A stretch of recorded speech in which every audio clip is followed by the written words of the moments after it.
سافرني سنة كهورة dabeetana reer baan u tagnay marka reerku marka meesha naqo uu ka daayay nugaashan ay ahayd xogaa bay u jireen meesha micnihii daaqa fiican leh indoor ay u jireen waxaan weydiinay maxaad daaqa uga soo fogaatay waxay dhaheen halkan waxa jooga internetka 3G-ga soo gaadho marka miyigeennii baa saas looga xisaabtamaya 3G-ga halkan soo gaadho oo ariga waa tiig baan xoolaha ku gaarsiinana meesha laakiin halkan reerku waxa u dejinay indoorana dooxooyinka naqal u jireen marka halkan waxa u dejinay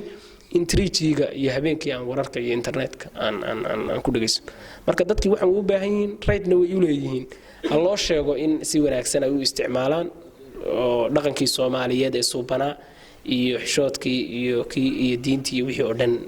la geeyo lana baro dadka in wax wanaagsan lagu soo geliyo dadka laftoodu aqligoodu siiro ma dadku way garanayaan waxay koodayaan kuwii dadka caay jiray iyo hebelow way ogyihiin dadka laftoodu inay xun yihiin laakiin saddeed wixii baa ka badan oo wixii baa caadi noqday